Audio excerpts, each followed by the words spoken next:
Bismillahirrahmanirrahim. Assalamualaikum warahmatullahi wabarakatuh.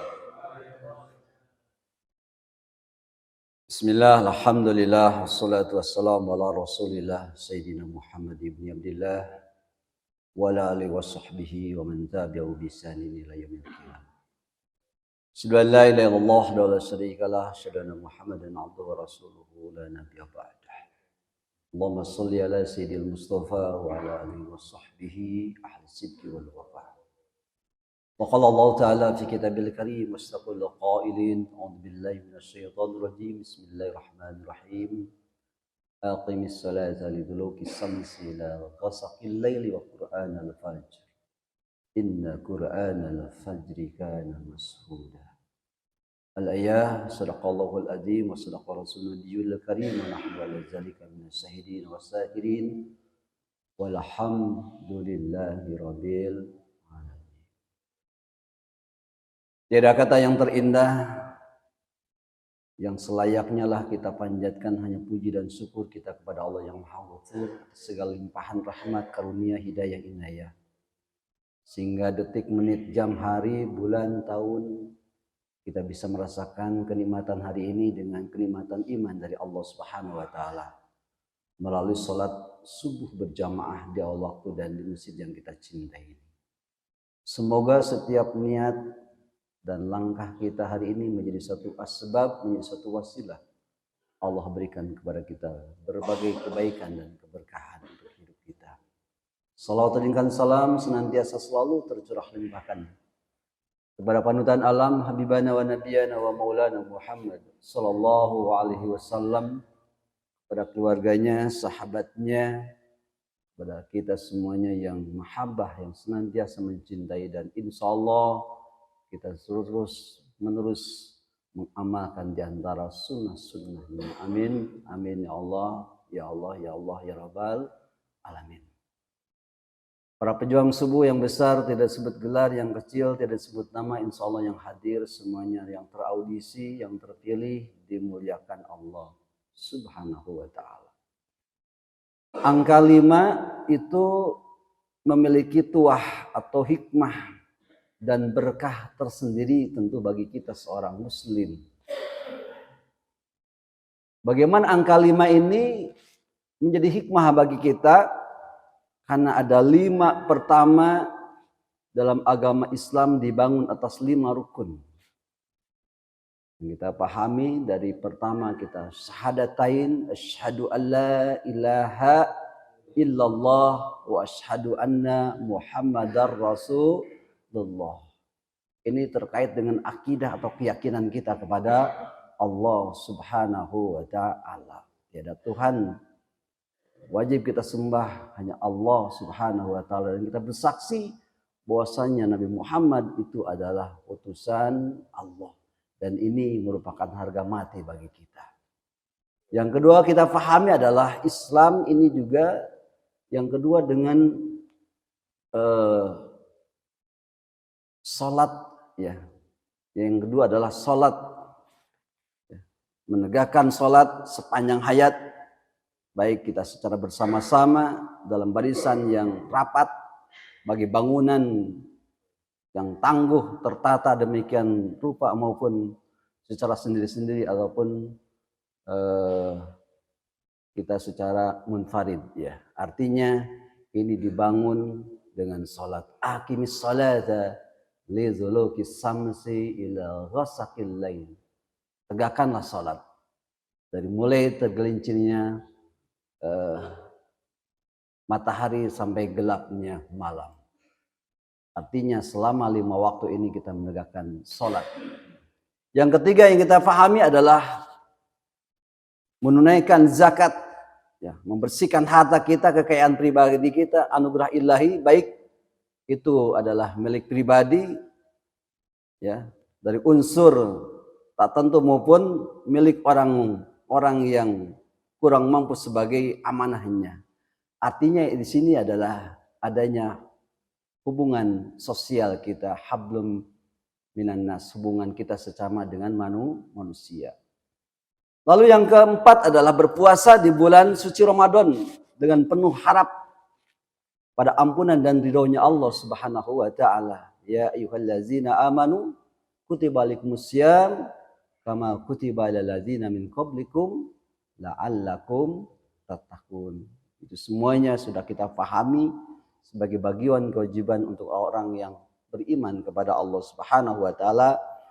Dan yang kelima adalah melaksanakan ibadah haji di tanah suci, mudik ke rumah ilahi yang abadi, Ka'bah yang anggun lagi dirindu oleh setiap pribadi. Baik itu barangkali di waktu di luar haji itu bisa melaksanakan ibadah umroh. Jadi 5 pertama ini adalah rukun Islam. Lalu 5 yang kedua adalah setiap muslim niscaya menegakkan salat 5 waktu. Dari mulai barangkali ketika kita melaksanakan hari ini, pagi ini dengan melaksanakan salat subuh. Ketika fajar sidik menyingsing saat setiap muslim bangun meninggalkan peraduannya hingga mentari terbit di ufuk timur. Ila wasaqillah wa Qur'anal fajr. Salat subuhlah. Ya. Inna Qur'anal fajri kana masuda. Karena salat subuh itu adalah salat yang disaksikan oleh para malaikat-malaikatnya Allah Subhanahu wa taala.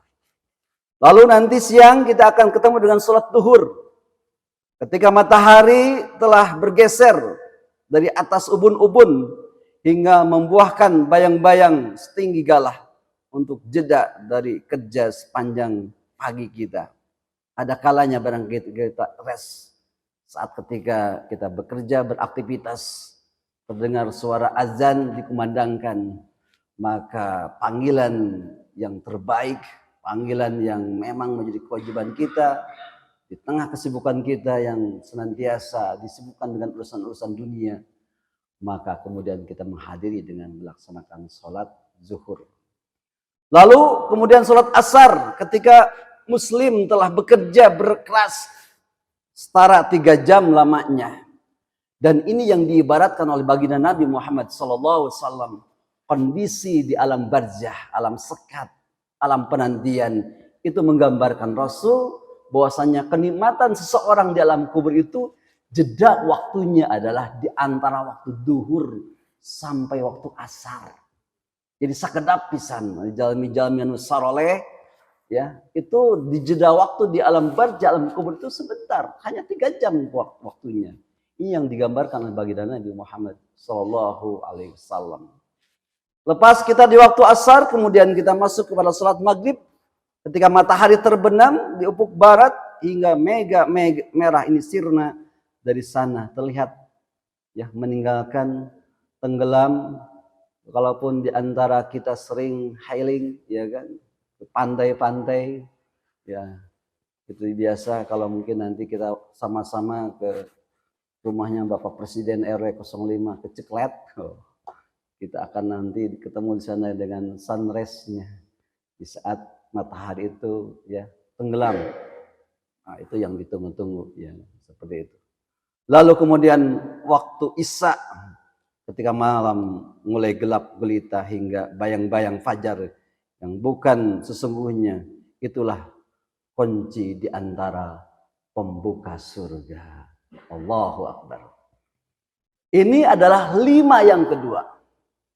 Lalu yang kita pahami 5 yang ketiga. Apa 5 yang ketiga? Pesan Nabi Muhammad SAW. Bagi siapapun kita yang menggapai ya, keberuntungan hidup di dunia dan di akhirat, maka kemudian hendaklah kita memantapkan secara optimal 5 hal sebelum datangnya 5 hal. Apa yang pertama? Ya, muda sebelum tua. Mumpung kita masih muda.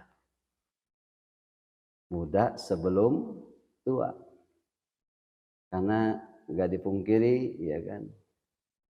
Ya. Kalau masih muda, masih semangat, walaupun mungkin kita sudah mulai usia kita bertambah, tapi jiwa, semangat muda kita untuk terus menjaga iman kita, terutama ketika di waktu subuh. Karena ukuran keimanan itu terlihat di waktu subuh. Ya. Kalau mungkin di hari atau di waktu yang lain, orang mungkin bisa melaksanakannya, tapi di waktu subuh itu ukurannya. Maka kita ingat bagaimana Buya Hamka menyampaikan, kalau lihat orang Islam, lihatlah di dua waktu, yaitu di waktu Idul Adha dan di waktu Idul Fitri.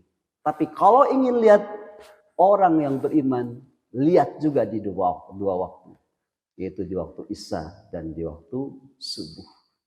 Di pesan Nabi yang pertama adalah muda sebelum tua. Yang kedua adalah sehat sebelum sakit. Mumpung kita hari ini masih sehat. Sebagaimana sering sampaikan dalam hadis baginda Nabi, ni'matani maqbulun katsirun minan nasi as-sihhata wal firaq. Dua kenikmatan yang sering dilalaikan, yang sering dilupakan dari sebagian manusia adalah sehat dan wal faraq, dan nikmat kesempatan. Yang ketiga adalah waktu luang sebelum sibuk. Mumpung kita masih punya waktu luang kita manfaatkan waktu kita. Ada saatnya kelak nanti ketika waktu luang itu berhenti di hadapan kita. Lalu yang keempat adalah kaya sebelum miskin. Mumpung kita masih kaya, paling tidak cek orang Sunda mah beungharna beunghar hate. Nah, itu beunghar hate kita. Dan yang kelima adalah hidup sebelum mati. Mumpung kita masih hidup, life before is dead. Hidup sebelum mati. Itu adalah 5 yang ketiga. Lalu 5 yang keempat itu adalah pesan Nabi Muhammad SAW bahwa setiap muslim ini memiliki 5 hak atas saudara muslimnya. Pertama adalah jika mengucapkan salam, sambutlah dengan saksama. Dan ketika mengucapkan salam itu adalah sunnah. Tapi kemudian ketika kita menjawabnya adalah wajib. Assalamualaikum warahmatullahi wabarakatuh. Waalaikumsalam warahmatullahi wabarakatuh. Itu salah satu contoh ketika kita mengucapkan salam, dan itu hukumnya wajib untuk menjawabnya. Lalu yang kedua, jika minta nasihat, berilah nasihat ya, mengandung solusi atas segala problematika kita. Maka dari setiap mimbar ke mimbar, dari setiap Jumat ke Jumat, semoga nasihat yang disampaikan ini paling tidak untuk nasihat al-fakir diri pribadi dan untuk kita semuanya. Kiranya kalaupun itu benar adanya, semuanya bermuara dari Allah Subhanahu wa ta'ala dan Rasulnya. Bila mana ada hilaf dan salah dan alfa, itu semata-mata kesalahan, kehilapan al-fakir yang tentu masih banyak belajar. Yang ketiga adalah jika mengundang, hadirlah dengan rela hati penuh sukacita. Artinya ini bagian daripada kewajiban kita ketika kita diundang. Ya, apakah secara pribadi maupun secara berkelompok. Lebih nanti di hari Ahad besok kami diundang dalam acara pelantikan ya, RW 05 di Adipura ini. Mudah-mudahan setiap amanah yang diberikan mampu dijawabnya di hadapan Allah kelak nanti. Kullukum ra'in wa kullukum mas'ulun ar-ra'iyati. Setiap kita ada pemimpin, dan setiap pemimpin insya Allah akan dimintai pertanggungjawabannya di hadapan Allah Subhanahu wa ta'ala. Lalu yang keempat adalah jika sakit, jenguklah untuk menghiburnya, meringankan beban, dan tentu kita tidak lain adalah mendoakannya. Allahumma rabbana adhibil basi anta safila sifa'uka sifa'an la yaghadiru saqama. Allahumma ya syafil amrad. Allah yang memberikan penyakit, Allah yang menyembuhkan dari segala penyakit yang diderita oleh kita. Tidak lain semuanya sakit itu, kata Rasulullah SAW, diibaratkan orang yang sedang sakit, nafasnya itu sebanding dengan orang yang sedang bertasbih di hadapan Allah. Orang yang sakit ketika tidurnya itu sama dengan orang yang sedang beribadah kepada Allah. Dan ketika sakitnya dibawa ke rumah sakit, dalam perjalanannya itu seperti orang yang sedang berjihad di jalan Allah dengan syarat dan ketentuan ketika sakitnya itu dihadapi dengan penuh kesabaran. Itu akan bernilai pahala seperti itu. Dan yang kelima, jika wafat, iringilah jenazahnya hingga tiba di tempat peristirahatannya yang terakhir. Sampai baginanya Nabi menyampaikan, bila mana kita mendengar kabar berduka saudara kita, siapapun gitu adanya, saat ketika berita itu disampaikan, kita bergegas, kita bersegera mengurus pengurusan jenazahnya. Itu yang disebut dengan fardu kifayah. Artinya fardu kifayah ini adalah sesuatu yang kemudian dilakukan oleh satu individu, dan kemudian bila mana itu dilakukan mewakili dari satu kelompok, maka akan tidak berdosa kelompok ataupun kampung tersebut. Tapi manakala kemudian hal itu tidak ditunaikan oleh satu orang pun di satu kelompok ataupun di satu kampung atau satu negeri yang tidak melakukannya fardu kifayah tadi, maka konsekuensinya berdosa semuanya. Orang yang mengurus dalam pengurusan ini dibandingkan baginda Nabi sebagaimana ketika dia mengurus ini dari awal sampai ketika dia mengantarkannya, pahalanya seperti mendapatkan 2 qirot. Ketika sahabat bertanya, bagaimana 1 qirot ini? Maka Rasul menggambarkan 1 qirot itu seperti halnya lembah gunung Uhud yang berlapiskan emas. Subhanallah. Bayangkan 1 qirot saja seperti bongkahan gunung Uhud yang semuanya berlapiskan emas yang ada di kota Madinah. Apalagi kalau 2 qirot. Dari mulai proses ketika kita mendengar kabar saudara kita meninggal dunia, kita ikuti dengan mulai memulasari jenazah, memandikan, mengkafani, menyolatkan, dan kemudian menghantarkan, menguburkannya. Maka Rasul memberikan pahala seperti mendapatkan 2 qirot.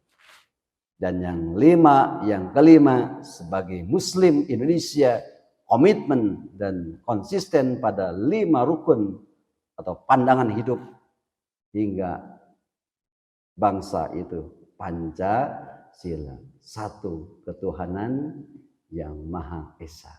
2, kemanusiaan yang adil dan beradab. 3, persatuan Indonesia. 4, kerakyatan yang dipimpin oleh hikmah kebijaksanaan dalam permusyawaratan perwakilan. Dan 5, keadilan sosial bagi seluruh rakyat Indonesia. Takbir! Itulah 5 hal yang disampaikan, ya kan, angka 5 yang tadi memiliki tuah atau hikmah, berkah tersendiri bagi kita orang yang beriman. Jadi dalam rangka beriman dan bernegara, kita tidak dipisahkan. Dan NKRI itu adalah harga mati. Wallahu fiqhal mutarik. Assalamualaikum warahmatullahi wabarakatuh.